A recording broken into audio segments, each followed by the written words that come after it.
اور واپس جانے کے بعد یزید کو بلایا, کہا یزید سن, میں تو یہ چاہتا تھا اور میں نے تیرے لیے بڑی کوششیں کی, مگر سن تیرے لیے اس طرح کے معاملات ہیں. اگر میرے باپ تو جانشین میرا ہو جائے تو حسین ابن علی کے بارے میں تجھے بہت سنبھال کا قدم اٹھانا پڑے گا, لیکن تو اپنی حرکتوں کو بدل دے. امیر چند روز دیکھ رہے ہیں جب یزید اپنی حرکتوں کو نہیں بدلتا ہے تو مورخین کا یہی اختلاف ہو جاتا ہے روایت بیان کرنے میں. مورخین کا ایک طبقہ اس طرف گیا کہ جب حضرت امیر نے دیکھا کہ یزید ہمارا کہا نہیں مان رہا ہے اور اپنی حرکتوں کو نہیں بدل رہا ہے, تو حضرت امیر معاویہ نے امام حسین کی ایک شرط, حضرت امام حسن کی ایک شرط یہ بھی تھی کہ آپ کے بعد خلافت کی ذمہ داری ہمارے ادھر آ جائے گی. چنانچہ اس تحت حضرت امیر معاویہ نے خلافت نامہ اور ذمہ داری حضرت حسین ابن علی کی طرف لکھ دیا اور لکھ کر کے روانہ کر دیا مکہ المکرمہ. ادھر یزید کو پتا چل گیا, کچھ لوگوں نے بتا دیا, یزید نے راستے میں پکڑوا لیا اور پکڑوانے کے بعد سزا دے دی. ادھر حضرت امیر معاویہ فالج کی بیماری میں تھے, اصال فرما گئے. اب یزید اپنے منمانی کرنے لگا.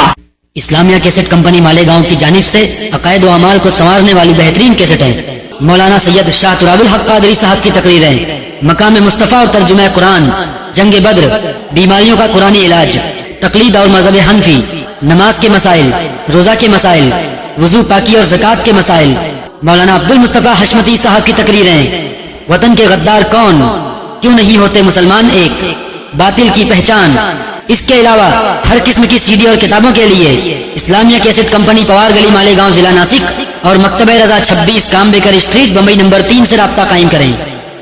ادھر حضرت امیر معاویہ فالج کی بیماری میں تھے, اصال فرما گئے. اب یزید اپنے منمانی کرنے لگا اور یزید جو تحریر حضرت امیر معاویہ نے دی تھی اس تحریر کو بدل دیا اور بدلنے کے بعد ان لوگوں کے نام اس طرح سے لکھ دیا اور دوسرے قاصد کو متعین کیا کہ اب تم لوگ مدینہ طیبہ لے کر کے جاؤ اور اس طرح کی تحریر اب مدینہ اور مکہ پہنچے گی جس طرح سے میں نے لکھوا دیا ہے. ادھر حضرت امیر معاویہ کے وصال کی خبر چاروں طرف پھیل جاتی ہے. حضرت امام حسین جب سنتے ہیں تو اس طرح فرماتے ہیں, مکہ والے سنتے ہیں تو انا للہ و انا الیہ راجعون پڑھتے ہیں, اس لیے کہ حضرت امیر معاویہ کی پوری زندگی ان کے سامنے ہے. بیٹا ہے نماز کا پابند نہیں ہے, مگر حضرت امیر معاویہ نماز کے کیسے پابند ہیں ذرا دیکھو. ایک مرتبہ روایت میں بات آئی ہے کہ حضرت امیر معاویہ جماعت کی نماز ادا کرنے سے فجر میں پیچھے رہ گئے تھے تو آپ دن بھر روتے رہے, آنکھوں سے آنسو بہاتے رہے. اللہ تعالیٰ نے 200 رکعت کا ثواب ان کے نام اعمال میں لکھ دیا. حضرت امیر معاویہ دوسرے دن سوئے ہوئے ہیں کہ آواز آتی ہے, اے امیر معاویہ جلدی اٹھ جاؤ. آپ کہتے ہیں کون ہے مجھے جگانے والا؟ آواز آتی ہے میں ابلیس ہوں. آپ نے فرمایا شیطان ملعون تیرا کام نماز کے لیے جگانا. اس نے کہا اے امیر معاملہ یہ ہے کہ کل آپ سو گئے تھے, جماعت ترک ہو گئی تھی تو آپ رب کی بارگاہ میں اتنا روئے آہوزاری کیے کہ 200 رکعت نماز کا ثواب آپ کے نام عمل میں لکھ دیا گیا. اور اے امیر اس لیے میں نے آج آپ کو بیدار کر دیا تاکہ آپ 2 ہی رکعت کا ثواب پائیں, آپ کا ثواب نہ بڑھنے پائے. حضرت امیر معاویہ نے لا حول ولا قوت الا باللہ پڑھا, شیطان بھاگ گیا. وہ حضرت امیر معاویہ ہیں. آپ وصیت فرماتے ہیں یہ لوگوں سنو, میرے پاس رسول اللہ کے بال شریف ہیں اور میرے پاس اللہ کے حبیب کا تہبند ہے اور میرے پاس سرکار کی ایک چادر ہے. مجھے اسی چادر تہبند میں کفن دینا اور میرے آقا صلی اللہ علیہ وسلم کے مقدس بالوں کو میری آنکھوں پر رکھ دینا اور میرے سرکار کے ناخن مبارک میرے پاس میرے منہ پر رکھ دینا اور مجھے قبر میں ارحم الراحمین کے حوالے کر دینا. جو امیر نبی کونین کے جسم سے لگے ہوئے کپڑے کا اتنا احترام کریں, جو امیر نبی کونین کے ناخن اقدس کو اپنے منہ پر رکھیں, وہ امیر حسین ابن علی کے تعلق سے غلط نہیں سوچیں گے. یہ یزید کا اپنا کارنامہ ہے جو اپنے مفاد کے لیے اس نے باپ کے تقدس کو خون کر دیا ہے, جس نے اپنے مفاد کے لیے نماز رسول سے جنگ کی ہے, جس نے اپنی بنیادی زندگی بنانے کے لیے بدامانیوں کے ماحول میں امام حسین سے لڑا ہے. یزید اپنا ذمہ دار ہے حضرت امیر معاویہ پر. یزید کے تمام کارناموں کی کوئی ذمہ داری نہیں آتی ہے. باپ کا معاملہ الگ ہے اور بیٹے کا معاملہ الگ ہے. پیارے یہ مشیت الہی ہے. یہ حضرت امیر معاویہ رسول اللہ کے شہدائی ہیں اور یزید نماز رسول کا اتنا بڑا گستاخ ہے. عمرو ابن